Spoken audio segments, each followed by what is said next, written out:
Y vamos a comenzar en el nombre de nuestro Señor Jesucristo. El juicio del Calvario, sin duda, es una historia francamente triste, conmovedora. Fue una escena y un momento donde nuestro Señor derramó toda su vida por la humanidad. Pero además también el juicio del Calvario es el ejemplo más claro y probado de la violación, de abusos de un ser humano. Es el ejemplo más claro de un juicio donde hubo toda clase de atropellos judiciales. Sin embargo, nosotros podemos asegurar y decir que en nuestro Señor Jesucristo, en cuanto a pecado, Él fue la excepción. Él nunca pecó, todos lo sabemos. Cualquier otra conducta caída que exista en la raza humana no fue parte de nuestro Señor Jesucristo. Simplemente Jesús fue el modelo de obediencia, Él fue el modelo de piedad y Él fue el modelo de sacrificio por excelencia, nuestro Señor Jesucristo. ¿Cuántos están de acuerdo en eso? Entonces vamos a apreciar de manera directa y profunda al mismo tiempo todas las irregularidades que se llevaron a cabo en el juicio del Calvario. Pero vamos a terminar en este tema mostrando el perfecto propósito por el que todo esto y todo este sucio y deshonesto juicio tenía que ser así. El objetivo de esta enseñanza es principalmente que después de haber recorrido casi todo rincón de este malvado juicio, concluyamos evaluándonos y preguntándonos a nosotros mismos si realmente he tenido presente la cruz de Cristo o no, o simplemente he estado olvidado en la historia de mi propia humanidad. Creo que tenemos que llegar a ese punto de reflexión que es muy importante para el Señor, y quiero que por favor me acompañe a Juan capítulo 18 versículos 12 en adelante. Evangelio de San Juan capítulo 18 versículo 12 en adelante, y nos ofrece nuestra Biblia un subtítulo interesante: Jesús ante el sumo sacerdote. Dice el verso 12 que entonces la compañía de soldados, el tribuno, lo cual también es el magistrado, y los alguaciles de los judíos prendieron a Jesús y le ataron. Y le llevaron primeramente a Anás, porque era suegro de Caifás, que era sumo sacerdote aquel año.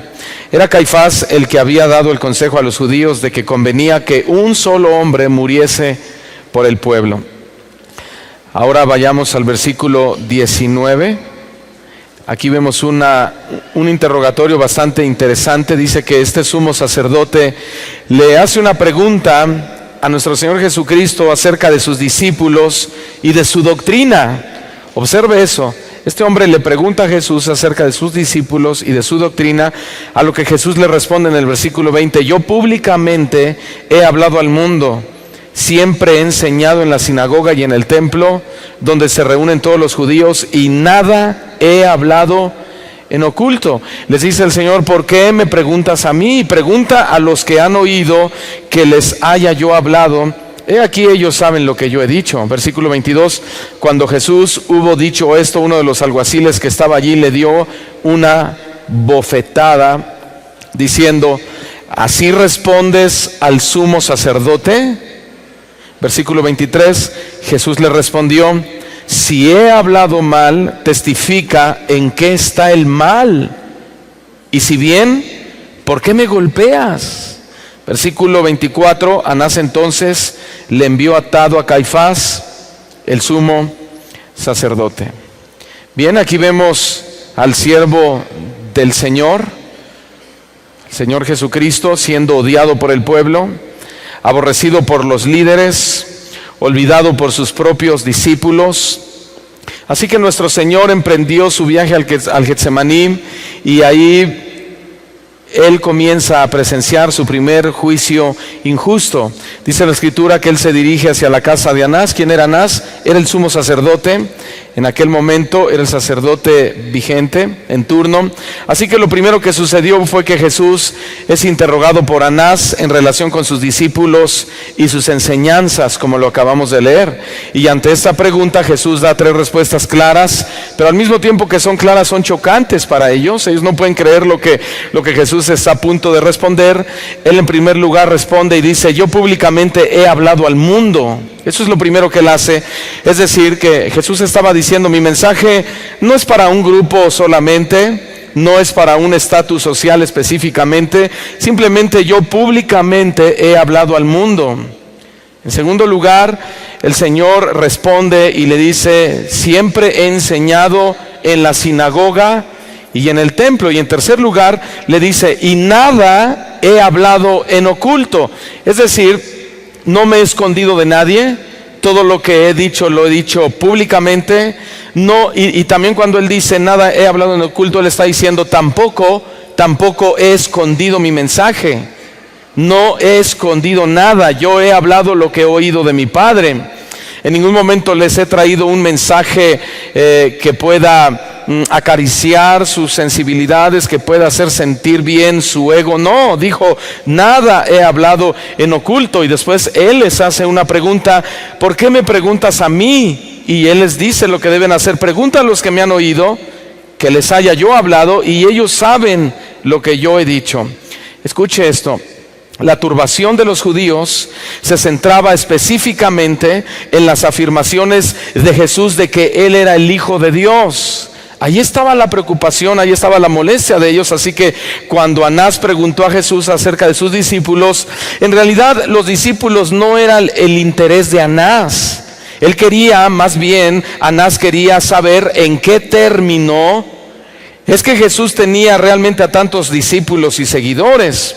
Él quería saber cómo le estaba haciendo. Anás quería saber si Jesucristo se estaba postulando como un rabí o si realmente se postulaba como el Mesías del pueblo de Israel. Así que no le interesaban mucho los discípulos, más bien él quería saber cómo se estaba postulando ante la sociedad judía. Sin embargo, nuestro Señor Jesucristo, en ese momento él estaba solo. Realmente estaba solo, no estaban sus súbditos, no estaban sus discípulos, todos se habían ido, eso lo hablamos el día de ayer, literalmente habían huido ante los propios ojos de nuestro Señor Jesucristo. Así que Jesús fue claro y respondió determinantemente lo que acabamos de decir. Él dijo, yo públicamente he hablado al mundo, quizá no están aquí a mi lado mis discípulos, no están con los que yo he invertido tiempo, no están aquellos a los que yo he discipulado, no están aquellos a los que he formado. Sin embargo, yo siempre enseñé en la sinagoga, hay más testigos, ellos no son solo mis discípulos. Además, no he hablado en oculto. Todo lo que yo les he dicho, ha habido muchos testigos. Sin embargo, él estaba solo de sus amigos, pero él estaba respaldando lo que decía a través de muchos testigos. Por supuesto, estas respuestas fueron pues más que chocantes, ofensivas para el juicio que el Señor estaba enfrentando, y especialmente ante el sumo sacerdote Anás. ¿Cómo era posible que el acusado se atreviera a contestarle así al sumo sacerdote que estaba presente? Simplemente la manera de responder de nuestro Señor Jesucristo fue una ofensa grave ante el concilio. No lo podían consentir, no era potable lo que él hablaba, era chocante, era un repudio prácticamente para ellos. Estas respuestas que nuestro Señor dio hace más de 2000 años, sin embargo, siguen siendo las mismas respuestas que daría hoy en día.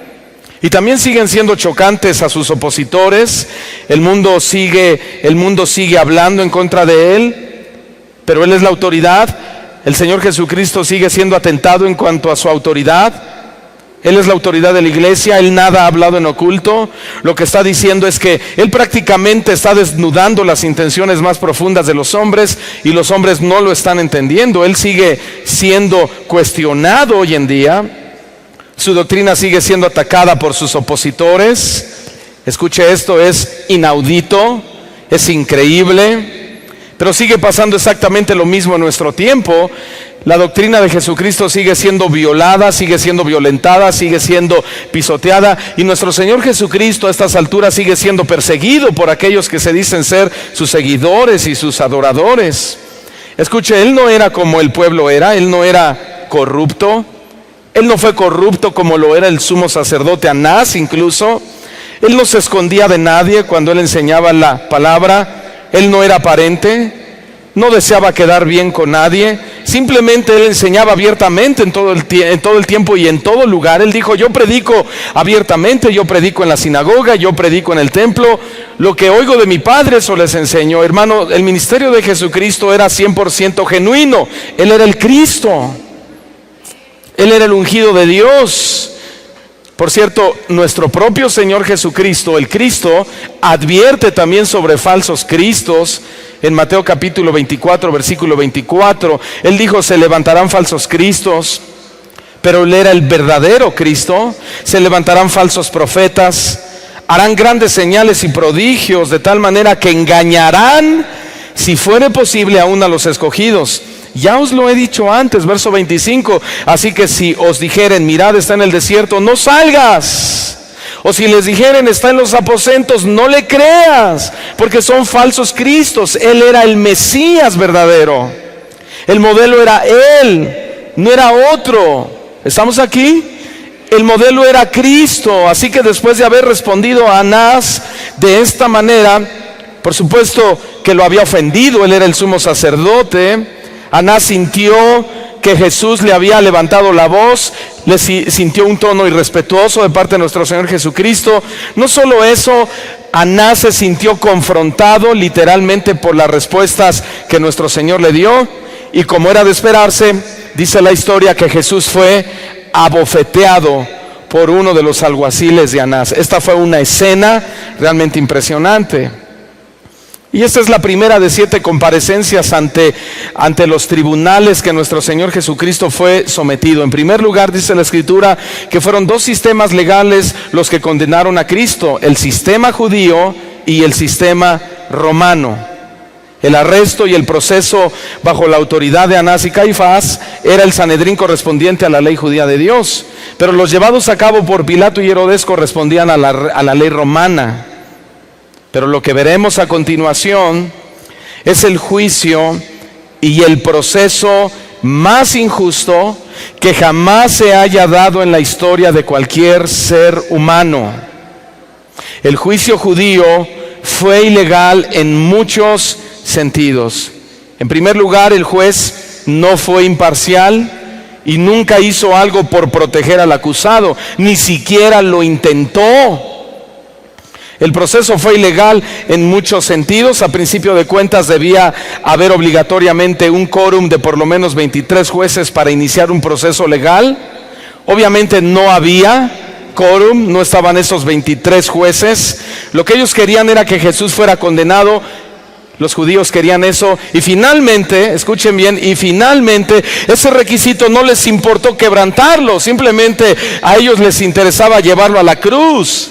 Además, los pocos jueces que estaban ahí presentes también eran adversarios de nuestro Señor Jesucristo. Así que la ilegalidad era palpable, y en ese sentido todos los ahí presentes eran prácticamente culpables de la violación de los derechos de nuestro Señor Jesucristo. En segundo lugar, el arresto fue ilegal porque fue llevado a cabo sin una acusación formal. Simplemente dice la historia que un tumulto de personas y autoridades religiosas inconformes estaban en ese momento molestos con Cristo. Ellos decidieron llevarlo al juicio sin los procedimientos de un juicio normal. Esto fue verdaderamente un atropello en contra de los derechos civiles que nuestro Señor Jesucristo debía tener. Todos lo sabemos, esto debía ser así. Sin embargo, estos hombres recibirán una gran condenación. En tercer lugar, el arresto de nuestro Señor Jesucristo fue ilegal porque los judíos, por causa criminal, tenían que celebrarse los juicios durante la noche. Jesús estaba siendo incriminado de algo que no era culpable, y él tenía que ser juzgado de manera justa. Pero escuche bien, no podía ser de noche. Ningún juicio se debía hacer de noche, sino de día. El juicio de nuestro Señor Jesucristo precisamente empezó de noche. Las sesiones nocturnas eran ilegales en aquel tiempo. Recuerden, Jesús fue aprehendido de noche y comenzó su juicio en casa de Anás de noche. Además, ningún acusado podía ser sentenciado sin que hubieran testigos suficientes que afirmaran la acusación. Así que, al no haber testigos verdaderos en contra de Jesús, dice la Escritura que buscaron testigos falsos. Y esta es la cuarta ilegalidad en el juicio de nuestro Señor: buscaron testigos falsos. Por cierto, la persona de Cristo aún sigue siendo atacada por testigos falsos, y difamadores corruptos del Evangelio. Es una corrupción religiosa que no se extingue. Hoy en día la sana doctrina de nuestro Señor Jesucristo sigue siendo perseguida, sigue siendo atacada, sigue siendo señalada, sigue sufriendo atropellos. ¿Y sabe por qué? Porque en el corazón está engrosado y no han logrado ver ni discernir la obra de gracia de nuestro Señor Jesucristo. Mateo 26, verso 59 dice que los principales sacerdotes y los ancianos de todo el concilio buscaban falso testimonio contra Jesús para entregarle a muerte, pero no lo hallaron. ¿Por qué no lo hallaron? ¿Simplemente porque Jesús era el Hijo de Dios? No, simplemente porque Él no había cometido pecado. Él era un hombre perfecto. Escuchen esto, ningún acusado podía ser condenado además sobre sus propias declaraciones. Sin embargo, eso no le importó al Sanedrín, no le importó a los judíos, no le importó al pueblo, no estaban ahí sus discípulos para defenderlos. A ellos no les importó que Jesús mismo fuera quien lo obligaran a declarar para ser enjuiciado, condenado por sus propias declaraciones. Ellos presionaban a Cristo y buscaban las respuestas en sus propias declaraciones para condenar a nuestro Señor. Eso era una ilegalidad. Ellos no podían condenar al culpable a través de la propia declaración del acusado. Y si usted lee Mateo 26, verso 63, dice precisamente esto, pero Jesús callaba. A él lo querían hacer hablar, pero él guardaba silencio. Entonces el sumo sacerdote le dijo: te conjuro por el Dios viviente que nos digas. Están queriendo hacer hablar al acusado para que en base a su propia declaración él sea llevado a juicio. Y lo presionan de esa manera y le dicen: te conjuro por el Dios vivo que nos digas si tú eres el Cristo, el Hijo de Dios. Y responde Jesús en el verso 64: tú lo has dicho. ¿Sabe lo que significa tú lo has dicho en el griego? Significa sí, por cierto. Cuando ellos le dijeron: dinos si tú eres el Hijo de Dios, les dijo: así es, por cierto, es lo que tú estás diciendo, yo soy el Hijo de Dios. Y además os digo, dijo el Señor Jesucristo, que desde ahora veréis al Hijo del Hombre sentado a la diestra del poder de Dios y viniendo en las nubes del cielo. Entonces, como era de esperarse, verso 65, el sumo sacerdote, ¿qué hizo? Rasgó sus vestiduras diciendo: ha blasfemado. ¿Qué más necesidad tenemos de testigos? He aquí, ahora mismo habéis oído su blasfemia. Lo dijo públicamente, verso 66. ¿Qué os parece? Y respondieron ellos y dijeron: es reo de muerte.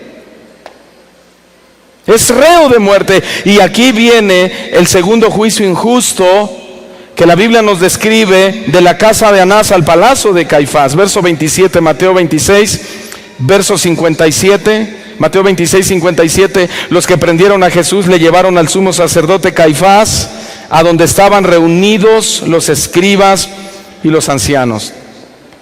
No olviden, Pedro y Juan siguen en escena. Estaban viendo todo a lo lejos. Literalmente se daban cuenta de las injusticias que cometían contra su maestro, pero no hacían nada, simplemente lo seguían de lejos. Y tú como cristiano, te pregunto, ¿y tú como cristiano estás haciendo algo contra las injusticias que se cometen contra el Evangelio? ¿Y tú como cristiano estás levantando la voz o simplemente te quedas callado como Pedro y solo de lejos ves a Cristo? Lamentablemente muchos cristianos que se dicen seguidores de Cristo lo siguen de lejos, pero no están dispuestos a hacer nada. Se les ha olvidado Judas, versículo 3, hemos sido llamados a contender ardientemente por el Evangelio. Simplemente nos cruzamos de brazos y decimos: oh, qué hermoso mensaje, pero no estoy dispuesto a dar mi vida por el que dio la vida por mí. Jesucristo estaba siendo enjuiciado de una manera injusta. ¿Qué estaba pasando aquí? Estamos viendo a Caifás, estamos viendo al Sanedrín literalmente desesperados. Ellos procuran de manera ilegal pero sin éxito condenar a Jesucristo y usan el testimonio de testigos falsos en contra de nuestro Señor Jesucristo. Estos testigos falsos decían: nosotros le hemos oído decir: yo derribaré este templo hecho a mano y en 3 días edificaré otro hecho sin mano. Eso era la acusación en contra de él. Sin embargo, el resultado era nulo. Dice la Escritura, pero ni aún así concordaban en el testimonio. Ni aún así. Así que Caifás entra en acción e interroga a Jesús personalmente. Escuche, esta autoridad entra en acción y comienza a interrogar a Jesucristo personalmente. Esto es asombroso. Esto es evidentemente una muestra. Escuche esto. El hecho de que Caifás personalmente interrogue a Jesucristo es una muestra de desesperación absoluta. Caifás quiere condenar a nuestro Señor Jesucristo. Caifás quiere darle gusto al pueblo. Caifás quiere ganarse el respeto de la nación. Caifás quiere ser un sumo sacerdote elogiado, un sumo sacerdote alabado, adorado, un modelo para el pueblo, pero el modelo es el que estaba ahí, era nuestro Señor Jesucristo. Así que entonces dice la Biblia que el sumo sacerdote entra en acción desesperadamente, lo quiere hacer decir, quiere hacer quedar bien con el pueblo y le hace la siguiente pregunta: ¿eres tú el Cristo, el Hijo del bendito? ¿Eres tú el Cristo, el Hijo de Dios? ¿Eres tú verdaderamente el Salvador? ¿Y qué le responde nuestro Señor Jesucristo? Yo soy el Salvador. No eres tú, Caifás. No eres tú el modelo. No eres tú el líder supremo. El líder soy yo. Yo soy el bendito, yo soy el Hijo de Dios, yo soy el Salvador. Y además veréis al Hijo del Hombre sentado a la diestra del poder de Dios y viniendo en las nubes del cielo. Con Él estás hablando, Caifás.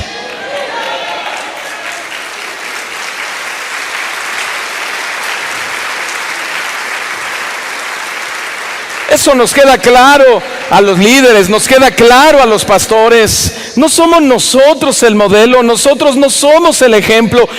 Él es el ejemplo. Él dijo: yo soy el camino. Si no sabes a dónde ir, yo lo soy, yo soy el camino. Si no sabes, no has encontrado la verdad, yo soy la verdad. Si no quieres ir al infierno, yo soy la vida. Tienes que venir a mí. Es una declaración impresionante la que Jesús acaba de hacer ante el sumo sacerdote.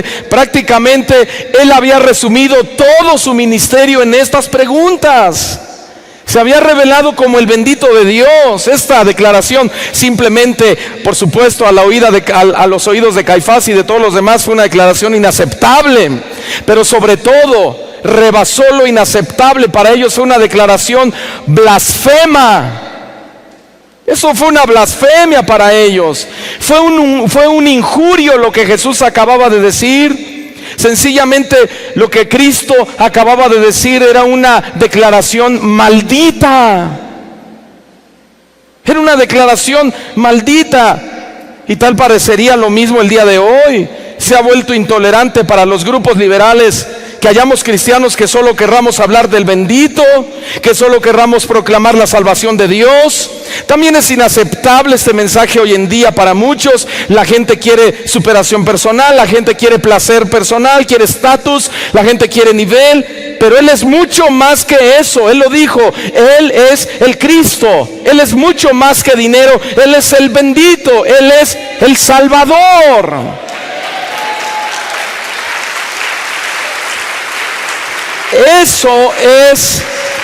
Esa es nuestra hambre.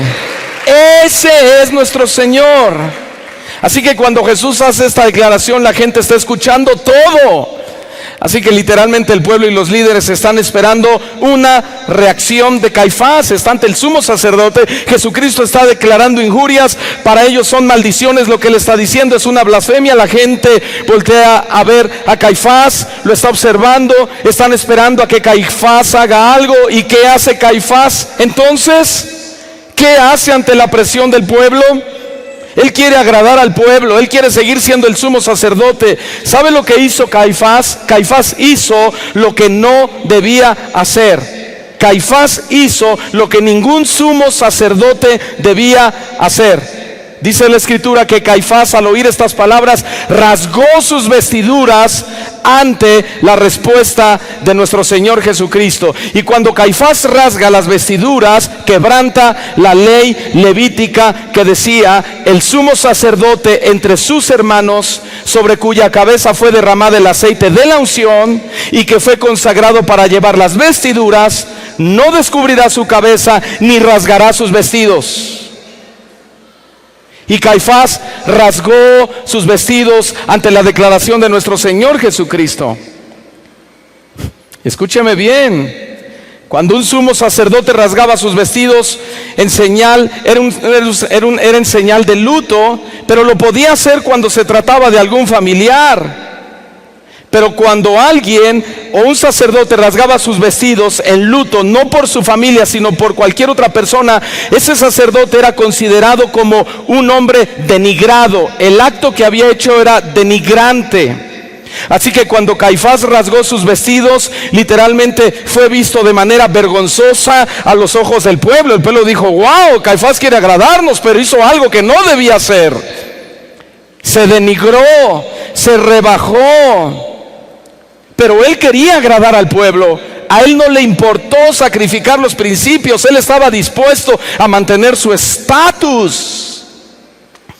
¿Y qué pasa cuando un pastor o líder se escandaliza o cree que es exagerado que una iglesia se centre en la cruz de Cristo? ¿Qué pasa cuando algún líder en una congregación cree que es una exageración los temas de la salvación, los temas de la santidad, el tema de la consagración o todo lo que sea piedad? Lo que está pasando es que está desgarrando sus vestidos y se denigra a sí mismo, pierde su valor como ministro y lo peor de todo, pierde el afecto de Dios. Nada peor que eso. Podrán agradar al pueblo, podrá ser el ídolo, podrá ser el gran pastor, el gran apóstol, pero ha quedado denigrado porque ha ofendido los principios de Dios. Sin embargo, Caifás me parece que se da cuenta del grave error que acaba de cometer, pero de inmediato quiere justificar su transgresión. Él quiere que el pueblo no se enfoque en el error que acaba de cometer. Caifás exclamó, él rasga sus vestidos, pero cuando la gente lo ve y dice: Caifás cometió un pecado, entonces Caifás dice: pero ha blasfemado. Ha blasfemado. Lo hice porque ha blasfemado. ¿Qué más necesidad tenemos de testigos? Note la desesperación de Caifás. Claro, a él nadie lo acusó de haber rasgado sus vestidos. ¿Por qué? Porque estaba agradando al grupo. El Señor nos dice que debemos ser irreprensibles, lo cual significa que no hay un dedo que te señale. Escúcheme bien. Y ser irreprensibles no delante de un grupo que te sigue, sino delante de Dios que te ve. Pero este hombre no había quien lo condenara. Él estaba agradando al grupo, así que Caifás y su sanguinario grupo de hipócritas condenan a Cristo y se vuelcan sobre él como lobos voraces. Le escupieron en el rostro, lo golpearon con los puños, le vendaron los ojos, se burlaban de él y le decían: profetízanos, Cristo, ¿quién es el que te golpeó? Entonces los soldados del gobernador llevaron a Jesús al pretorio, Mateo 27:27, y reunieron alrededor de él a toda la compañía, y desnudándole, le echaron encima un manto de escarlata y pusieron sobre su cabeza una corona tejida de espinas y una caña en su mano derecha. E hincando la rodilla delante de él, le escarnecían diciendo, es decir, se burlaban de él y le decían: salve, Rey de los judíos. Y después de esta aparente apreciación positiva, escupían el rostro, tomaban la caña y le golpeaban sobre su hermosa cabeza. Lo golpearon despiadadamente y se burlaban de él. Hay algo más. Lo azotaron. Le escupieron su maravilloso rostro. Le escupieron su divino rostro. Todo esto sin duda fue muy doloroso, pero el cumplimiento de la profecía de Isaías 56 que decía: di mi cuerpo a los heridores y mis mejillas a los que me mesaban la barba, no escondí mi rostro de injurias y de esputo. ¿Sabe lo que significa esto? Mucosidades. Jesús está diciendo: di mi cuerpo para que me hirieran. Yo di mis mejillas a los que me jalaban la barba. No escondí mi rostro de injurias y de mucosidades. Y aquí viene de nuevo Pedro, el discípulo que dijo que nunca jamás lo negaría. Y esta es una maravillosa historia. Escuche bien, esta es una maravillosa historia que tan solo describe la bajeza y la inutilidad de un hombre que simplemente no niega a Dios por sí mismo, a menos que venga del Padre. Pedro niega a su Señor, lo niega, pero esto tenía que ser de forma natural. Mateo 26, 69, Pedro estaba sentado fuera en el patio, se le acercó una criada y le dijo: tú también estabas con Jesús el Galileo. Pero Pedro de forma natural lo negó delante de todos, diciendo: no sé lo que dices. Saliendo él a la puerta, le vio otra criada y dijo a los que estaban ahí: también este estaba con Jesús el Nazareno. Verso 72, pero él negó otra vez con juramento: no conozco al hombre. Un poco después, acercándose los que por allí estaban, dijeron a Pedro: verdaderamente también tú eres de ellos, porque aún tu manera de hablar te descubre. 74, entonces Pedro comenzó a maldecir y a jurar: no conozco al hombre. Y enseguida cantó el gallo. Después de esto, algo pasó.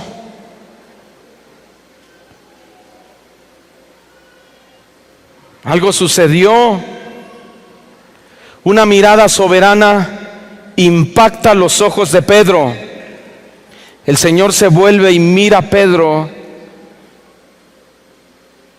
Jesucristo soberanamente había escuchado los juramentos y las maldiciones de Pedro, y con mucha tristeza volteó y vio a su discípulo. Sin lugar a dudas, este hecho le causó mucho dolor a Pedro. Él sabía que había traicionado a su maestro, él sabía que le había decepcionado, pero sobre todo sabía que tal vez sabía Pedro que su relación con el maestro estaba destruida. Literalmente Pedro se sentía un ser miserable, perdido.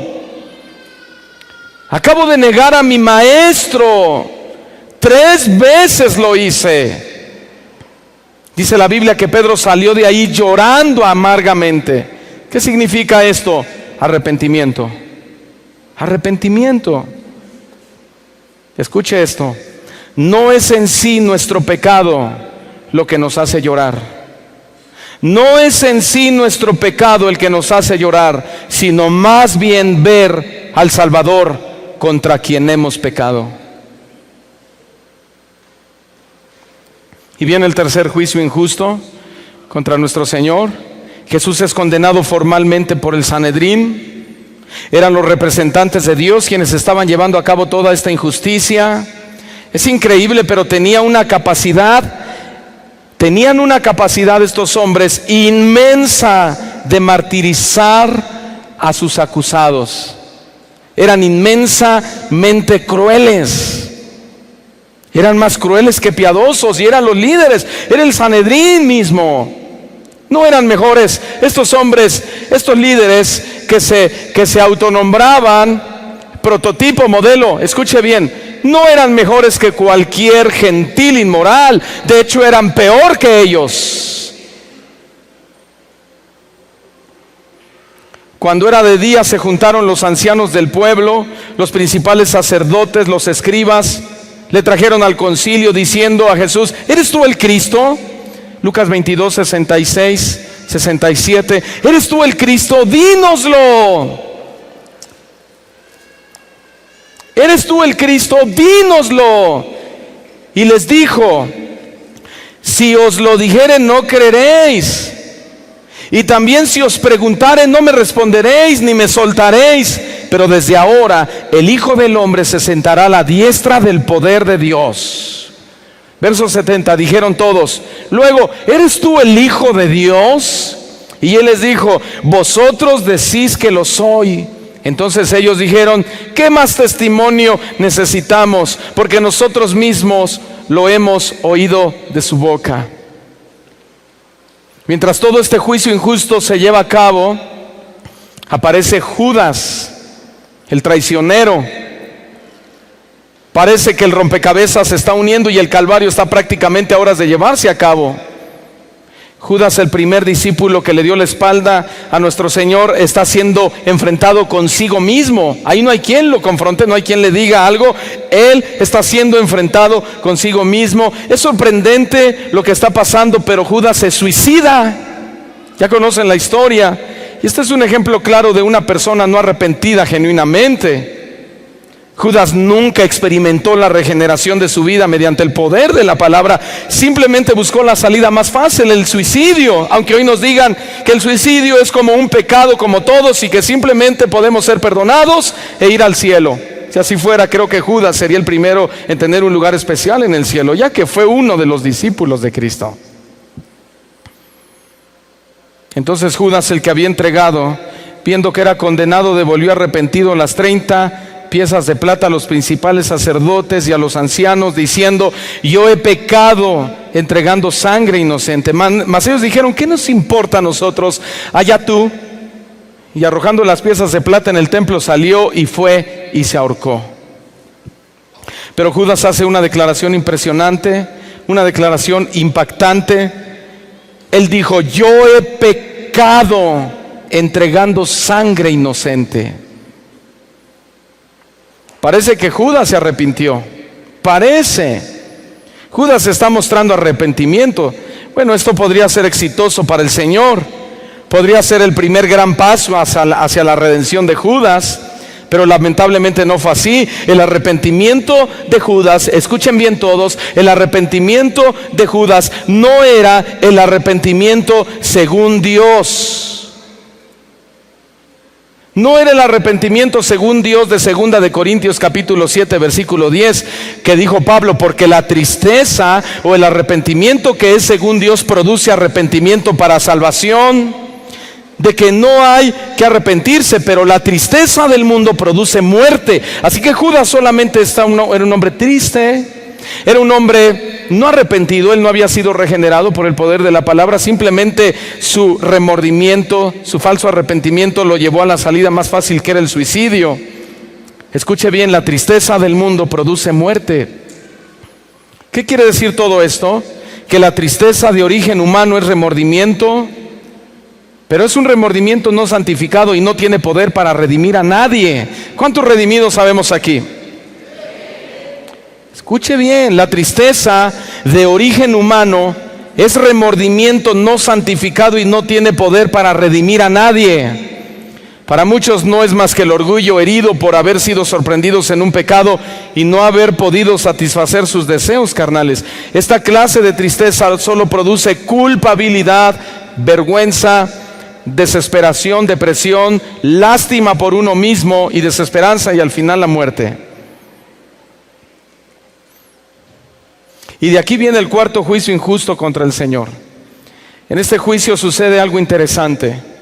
Jesús ha venido callando, ha venido negando a dar respuestas a las preguntas malintencionadas. Sin embargo, en esta parte de la historia, Jesús acepta hablar con Pilato.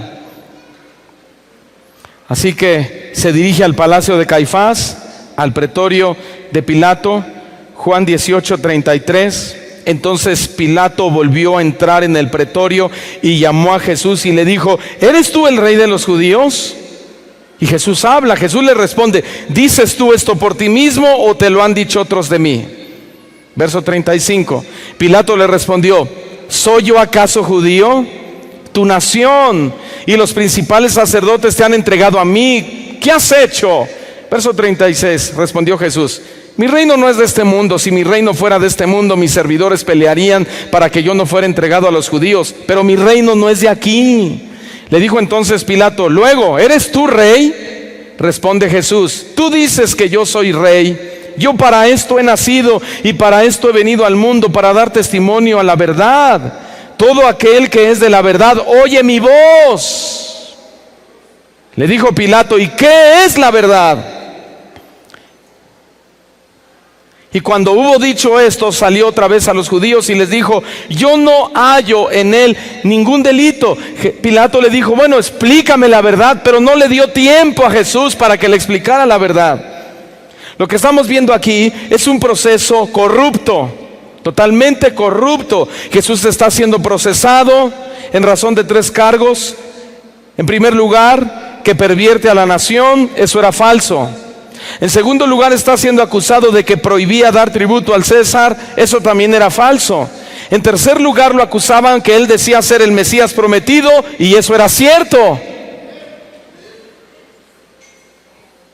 Escuche esto: Pilato y el Salvador conversaron de manera interesante, pero una vez más salió a relucir la oscura condición del ser humano ante la brillante verdad del Salvador Santo, nuestro Señor Jesucristo. Pilato le pregunta a Jesús si Él es el Rey de los judíos.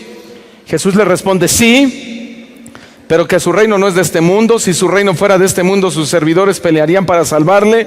Jesús le dice a Pilato que Él había venido al mundo para dar testimonio de la verdad. Es toda una conversación. Pilato le pregunta qué es la verdad, y cuando Jesús tal vez está a punto de explicarle qué es la verdad, en qué consiste su verdad, sale antes de que el Salvador pudiera responderle. Y así hay muchos cristianos hoy en día. El Señor es la verdad, y cuando el Señor te habla la verdad, hay muchos cristianos que se dan la media vuelta y se van simplemente porque la verdad es muy fuerte para ellos. Pero la Escritura dice claramente que nosotros somos la columna y baluarte de la verdad del edificio de Dios. Nosotros, la iglesia, ¿entiende eso? Usted y yo somos poseedores de la verdad. La gente debe ver en nosotros la verdad de Cristo.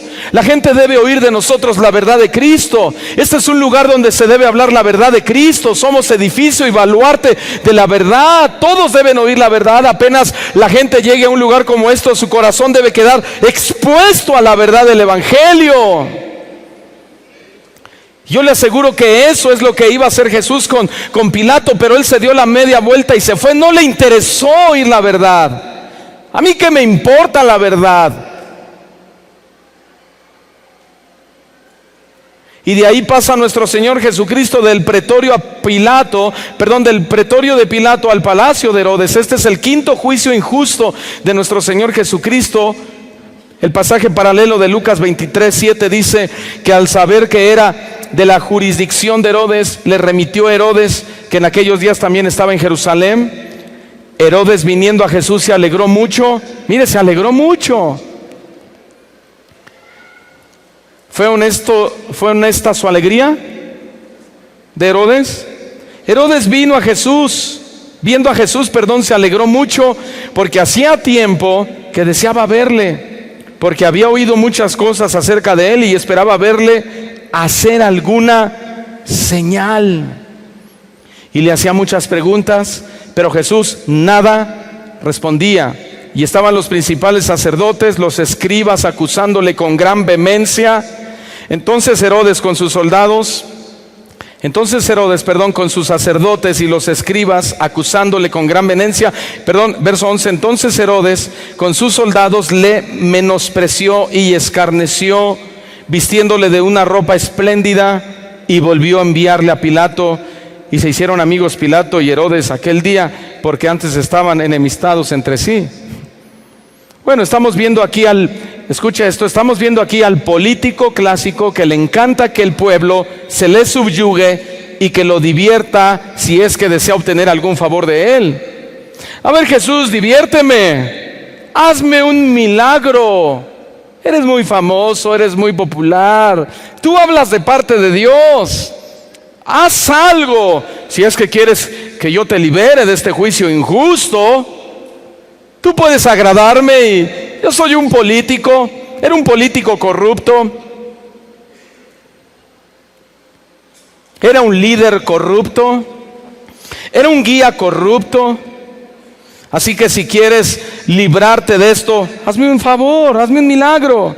Pero escuche esto, Jesús no era así. Jesús tenía que ir a la cruz y él no estaba dispuesto ni siquiera a hablar con él ni una sola palabra. Este es nuestro Salvador, hermanos. Él no se prestó, no prestó su vida, no prestó su ministerio. Él no prestó lo que Dios le había dado para corromperse, para lograr algo. Este es nuestro Salvador. Es alguien que no está dispuesto a negociar nada con el hombre. Este es nuestro Mesías. Escuche, lo voy a repetir. Es alguien que no está dispuesto a negociar absolutamente nada con el hombre. Simplemente no está dispuesto. Él es el Señor. Así que Herodes había oído bastante acerca de él y deseaba verle desde hacía mucho tiempo. ¿Por qué deseaba verlo? ¿Cuál era su plan? ¿Qué deseaba del Señor? Ya lo hemos dicho, él confiaba que Jesús podía realizar algunos milagros para su entretenimiento, quizá una sanidad, quizá un milagro de prosperidad, yo qué sé. Así que Herodes se introduce haciéndole muchas preguntas, pero su sorpresa fue que el Salvador no le responde ni una sola pregunta. Simplemente se queda callado. Simplemente nuestro Señor no está obligado a responder ninguna pregunta incitadora. No estuvo dispuesto y no está dispuesto a responder preguntas incitadoras. Simplemente nuestro Señor no está obligado a responder ninguna oración que esté fuera de su voluntad. Escuche bien, Él no estuvo disponible para entretener a Herodes, ni tampoco lo está hoy en día. Él es Dios y no necesita demostrárselo a nadie. Él es hermoso en sí mismo. Él es poderoso en sí mismo. Él es Dios y no necesita demostrárselo a nadie. A nadie. ¿Cuántos creen que Él es Dios?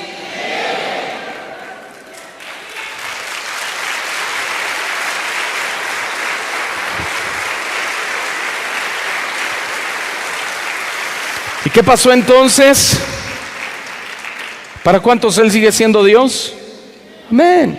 No necesita demostrárnoslo. Bueno, ¿y qué pasó entonces aquí? ¿Acaso Herodes quedó conforme con el silencio de nuestro Señor? Por supuesto que no.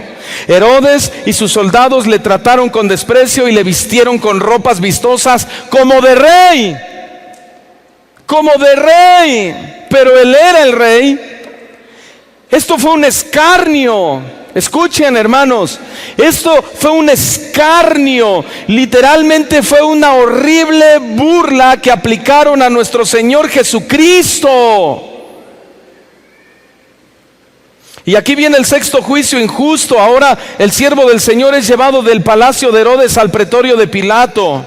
Y aquí vamos a ver de manera impresionante el abuso, la burla, el escarnio y literalmente la comedia que le prepararon a nuestro Señor. Esto fue una comedia. Mateo 27, versículo 15. Ahora bien, en el día de la fiesta acostumbraba el gobernador soltar al pueblo un preso, el que quisiesen, y tenía entonces un preso famoso llamado Barrabás. Reunidos pues ellos, le dijo Pilato: ¿a quién quieren que suelte, a Barrabás o a Jesús llamado el Cristo? Porque sabía que por envidia le habían entregado. Verso 21. Y respondiendo el gobernador les dijo: ¿a cuál de los dos queréis que os suelte? Y ellos dijeron: a Barrabás. Pilato les dijo: ¿qué pues haré de Jesús llamado el Cristo? Todos le dijeron: crucifíquenle. Y el gobernador les dijo: pues qué mal ha hecho. Pero ellos gritaban aún más diciendo: sea crucificado. Viendo Pilato que nada adelantaba, sino que se hacía más alboroto, tomó agua y se lavó las manos delante del pueblo, diciendo: inocente soy de la sangre de este justo, allá vosotros. Y respondió todo el pueblo y dijo: su sangre sea sobre nosotros y sobre nuestros hijos. Entonces le soltó a Barrabás, y habiendo azotado a Jesús, le entregó para ser crucificado. En primer lugar, lo que hace Pilato es presentar a Jesús delante de los judíos y ofrece castigarle y después soltarle. Como era de esperarse, por supuesto los judíos no aceptaron el ofrecimiento, así que Pilato les ofrece soltar un malvado, un ladrón, un homicida, prácticamente el peor delincuente que tenían preso, Barrabás. Sorprendentemente, el pueblo judío aceptó la infame propuesta. ¿Sabe lo que significa el nombre de Barrabás? Barrabás significa hijo del Padre. hijo del Padre. Pero también Jesús era hijo del Padre. Ambos eran hijos de su Padre, respectivamente. Tú y yo éramos Barrabás. Fuimos soltados. Nuestro padre era el diablo. Y fuimos absueltos, expuestos a la gracia soberana de nuestro gran Rey. Y el Señor no abrió su boca, fue como cordero al matadero, dijo: suéltenlos a ellos, que el castigo de su paz sea sobre mí. Quiero que por mi llaga ellos sean curados de su pecado, eso quiero. Era infame lo que estaba sucediendo, pero así tenía que ser. Y aquí comienza el momento más doloroso, el momento más triste, el momento más tormentoso que jamás haya pasado el siervo del Señor. Los judíos literalmente exigen la crucifixión de Jesús. Lo primero es que Pilato lo entrega a los soldados para que lo azoten en un intento de aplacar a los judíos. Pero estos se burlan de él y le colocan una corona de espinas sobre su cabeza, clavándola con fuerza. En ese momento es evidente que los judíos están sedientos de sangre. Ellos continúan demandando la muerte de Cristo. Ellos siguen alegando que Él decía que era el Hijo de Dios. Esa era su alegata. Era tal la turba y la presión que ejercían los judíos aún sobre Roma, que literalmente le gritaban a Pilato y le decían: si a este sueltas, no eres amigo de César. Presionaban sobre Roma: si tú sueltas a este que se dice ser hijo de Dios, no eres amigo de César. Pero vea la declaración tan profunda que hace Pilato. Es una declaración que ni siquiera él entendió. Y él les dijo: ¿a vuestro rey he de crucificar?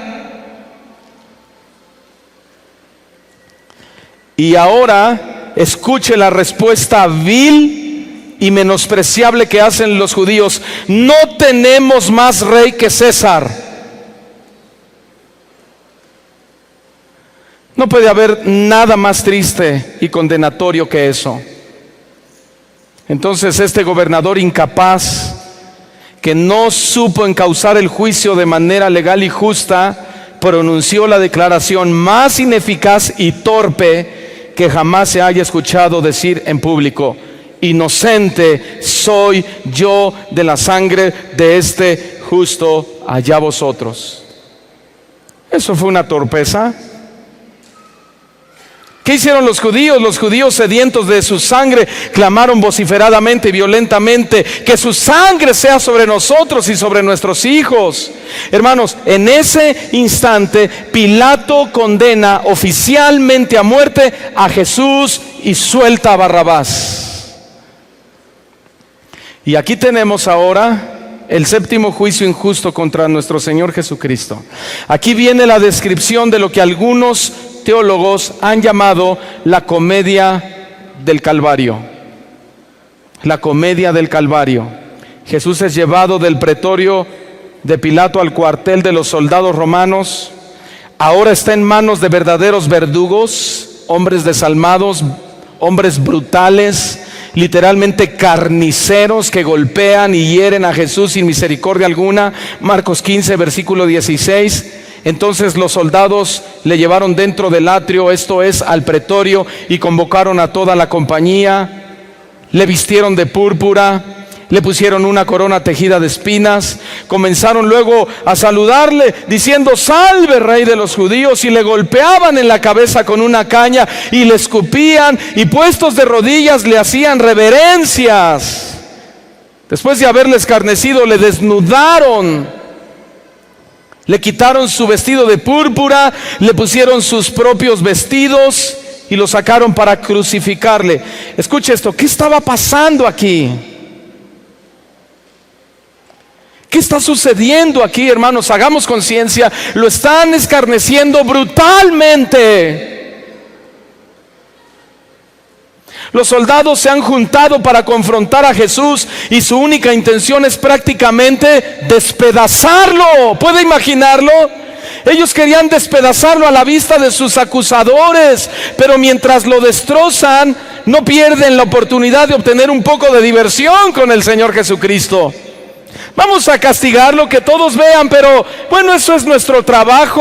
Pero ¿qué les parece si nos divertimos un momento con él? Al fin y al cabo, él dice ser el rey de los judíos. Algo tendría que pasar. Le quitan la ropa, lo visten con una capa roja, le colocan una corona de espinas sobre su cabeza. Todo eso era una comedia, todo eso era una burla, todo eso era un escarnio. No era un castigo solamente, se estaban burlando literalmente. Le ponen una vara en su mano derecha en burla de ser un cetro de rey. Se inclinan ante él haciéndole un homenaje de burla. Lo ridiculizan delante de la gente y le dicen: salve, rey de los judíos. Y como si eso no les bastara, le escupen y le golpean la cabeza con la vara despiadadamente. Bueno, parece que estos sanguinarios habían encontrado no solamente un sistema de masacre sumamente doloroso, impresionante, también se divertían, solían hacerlo. Parece que estas fieras, parece que estos demonios, después de haber hecho todo lo que hicieron, se habían aburrido, han dado por terminada la función, así que le vuelven a poner todas sus ropas y lo llevan para ser crucificado. Jesús, ya terminamos contigo, estamos muy divertidos, vamos a que te crucifique tu propio pueblo. Y el último tramo de la historia del Calvario parece que está por terminar. Creo que no hay mucha urgencia, así que bueno, se dan un tiempo más para continuar con la burla. Así que ahora pasan del cuartel de los soldados al Calvario, pero de manera brillante y poderosamente armoniosa, la comedia del Calvario comienza a cumplirse perfectamente a nuestro Señor Jesucristo. Escuche, ya no es una comedia, ahora es la verdad del Antiguo Testamento y los profetas, teniendo su perfecto cumplimiento en aquel ser que hasta ese momento era considerado un verdadero y absoluto farsante. Pero no es una comedia, ahora es algo real.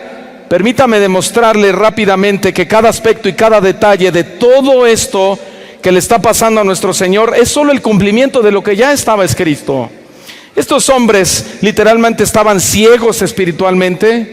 Ellos podían leer los rollos de Isaías en el templo, pero sus mentes estaban veladas. Simplemente estaban bajo el juicio inminente de Jehová Dios. Ellos no entendían lo que hacían. Su primer cumplimiento, nuestro Señor, dice la Biblia, que sería crucificado entre dos malhechores. Isaías 53, verso 12. Por tanto, yo le daré parte con los grandes y con los fuertes repartirá despojos, por cuanto derramó su vida hasta la muerte y fue contado con los pecadores. ¿Recuerda? Él estaba al centro.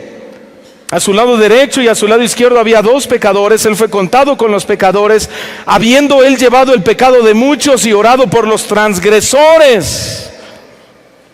Impresionante, nuestro Señor Santo fue contado con los pecadores. En su sentido original significa que fue considerado pecador. Lo asombroso de esto es que fue catalogado pecador, no porque hubiera cometido pecado, sino porque llevó nuestros pecados. Isaías 53, versículo 6, todos nosotros nos descarriamos como ovejas, cada cual se apartó por su camino, mas Jehová cargó en él el pecado de todos nosotros. En él. ¿Cuántos dan gracias a Dios por esto, hermanos? Escuche esto, el segundo cumplimiento es que le darían a beber vinagre. Salmo 69, versículo 19, es una profecía impresionante. Dice: tú sabes mi afrenta, mi confusión y mi oprobio, delante de ti están todos mis adversarios. Verso 20, el escarnio ha quebrantado mi corazón y estoy acongojado. Esperé quien se compadeciese de mí, no lo hubo, y consoladores y ninguno hallé. Me pusieron además hiel por comida y en mi sed me dieron a beber vinagre. Es una profecía cumplida. ¿Sabe lo que era la hiel? La hiel era una hierba ponzoñosa. Eso era la hiel. Así que tanto judíos como romanos, escuchen bien, lo odiaban y trataban de terminar con su vida lo antes posible. Come esta hiel, come este pedazo de ponzoña. Esa fue la razón por la que no bebió esta hiel. ¿Por qué no la bebió? Porque él debía terminar su dolor totalmente. Él tenía que llegar a la cúspide, al momento más doloroso. Era el siervo sufriente de Jehová. Él no podía aceptar eso. Lo maravilloso de esto es que Él estaba pagando toda la deuda que nos correspondía a nosotros y no quería dejar sin pagar ni las más mínimas culpas en favor de nosotros. Él estaba dispuesto, hermanos. El tercer cumplimiento es que Él sería traspasado de las manos y de los pies. Está profetizado en el Salmo 20. Y vamos a comenzar en el nombre de nuestro Señor Jesucristo. El juicio del Calvario, sin duda, es una historia francamente triste, conmovedora. Fue una escena y un momento donde nuestro Señor derramó toda su vida por la humanidad. Pero además también el juicio del Calvario es el ejemplo más claro y probado de la violación, de abusos de un ser humano. Es el ejemplo más claro de un juicio donde hubo toda clase de atropellos judiciales. Sin embargo, nosotros podemos asegurar y decir que en nuestro Señor Jesucristo, en cuanto a pecado, Él fue la excepción. Él nunca pecó, todos lo sabemos. Cualquier otra conducta caída que exista en la raza humana no fue parte de nuestro Señor Jesucristo. Simplemente Jesús fue el modelo de obediencia, Él fue el modelo de piedad y Él fue el modelo de sacrificio por excelencia, nuestro Señor Jesucristo. ¿Cuántos están de acuerdo en eso? Entonces vamos a apreciar de manera directa y profunda al mismo tiempo todas las irregularidades que se llevaron a cabo en el juicio del Calvario.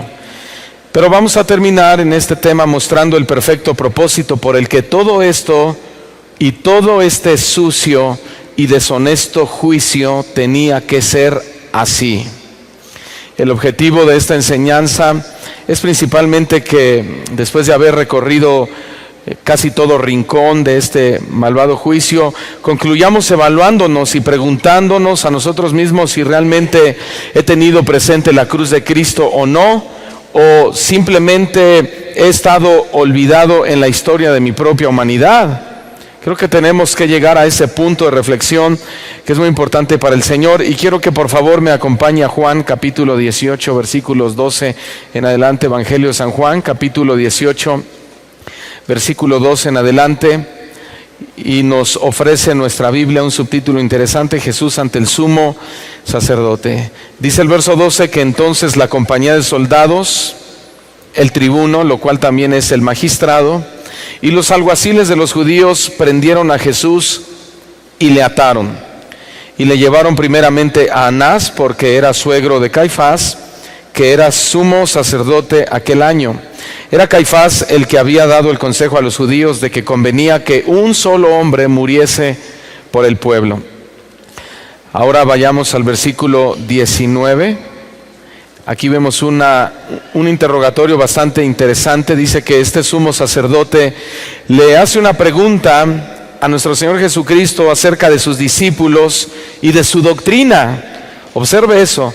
Este hombre le pregunta a Jesús acerca de sus discípulos y de su doctrina, a lo que Jesús le responde en el versículo 20: yo públicamente he hablado al mundo, siempre he enseñado en la sinagoga y en el templo, donde se reúnen todos los judíos, y nada he hablado en oculto. Les dice el Señor: ¿por qué me preguntas a mí? Pregunta a los que han oído que les haya yo hablado. He aquí ellos saben lo que yo he dicho. Versículo 22, cuando Jesús hubo dicho esto, uno de los alguaciles que estaba allí le dio una bofetada, diciendo: ¿así respondes al sumo sacerdote? Versículo 23, Jesús le respondió: si he hablado mal, testifica en qué está el mal. Y si bien, ¿por qué me golpeas? Versículo 24, Anás entonces le envió atado a Caifás, el sumo sacerdote. Bien, aquí vemos al siervo del Señor, el Señor Jesucristo, siendo odiado por el pueblo, aborrecido por los líderes, olvidado por sus propios discípulos. Así que nuestro Señor emprendió su viaje al Getsemaní, y ahí Él comienza a presenciar su primer juicio injusto. Dice la Escritura que Él se dirige hacia la casa de Anás. ¿Quién era Anás? Era el sumo sacerdote. En aquel momento era el sacerdote vigente en turno. Así que lo primero que sucedió fue que Jesús es interrogado por Anás en relación con sus discípulos y sus enseñanzas, como lo acabamos de leer. Y ante esta pregunta Jesús da 3 respuestas claras, pero al mismo tiempo que son claras son chocantes para ellos. Ellos no pueden creer lo que Jesús está a punto de responder. Él en primer lugar responde y dice: yo públicamente he hablado al mundo. Eso es lo primero que él hace. Es decir, que Jesús estaba diciendo: mi mensaje no es para un grupo solamente, no es para un estatus social específicamente, simplemente yo públicamente he hablado al mundo. En segundo lugar, el Señor responde y le dice: siempre he enseñado en la sinagoga y en el templo. Y en tercer lugar le dice: y nada he hablado en oculto. Es decir, no me he escondido de nadie, todo lo que he dicho lo he dicho públicamente. No, y también cuando él dice nada he hablado en oculto, él está diciendo tampoco he escondido mi mensaje. No he escondido nada, yo he hablado lo que he oído de mi Padre. En ningún momento les he traído un mensaje que pueda acariciar sus sensibilidades, que pueda hacer sentir bien su ego. No, dijo: nada he hablado en oculto. Y después él les hace una pregunta: ¿por qué me preguntas a mí? Y él les dice lo que deben hacer: pregunta a los que me han oído, que les haya yo hablado, y ellos saben lo que yo he dicho. Escuche esto. La turbación de los judíos se centraba específicamente en las afirmaciones de Jesús de que Él era el Hijo de Dios. Ahí estaba la preocupación, ahí estaba la molestia de ellos. Así que cuando Anás preguntó a Jesús acerca de sus discípulos, en realidad los discípulos no eran el interés de Anás. Él quería, más bien, Anás quería saber en qué término es que Jesús tenía realmente a tantos discípulos y seguidores. Él quería saber cómo le estaba haciendo. Anás quería saber si Jesucristo se estaba postulando como un rabí o si realmente se postulaba como el Mesías del pueblo de Israel. Así que no le interesaban mucho los discípulos, más bien él quería saber cómo se estaba postulando ante la sociedad judía. Sin embargo, nuestro Señor Jesucristo, en ese momento él estaba solo. Realmente estaba solo, no estaban sus súbditos, no estaban sus discípulos, todos se habían ido, eso lo hablamos el día de ayer, literalmente habían huido ante los propios ojos de nuestro Señor Jesucristo. Así que Jesús fue claro y respondió determinantemente lo que acabamos de decir. Él dijo: yo públicamente he hablado al mundo, quizá no están aquí a mi lado mis discípulos, no están con los que yo he invertido tiempo, no están aquellos a los que yo he discipulado, no están aquellos a los que he formado. Sin embargo, yo siempre enseñé en la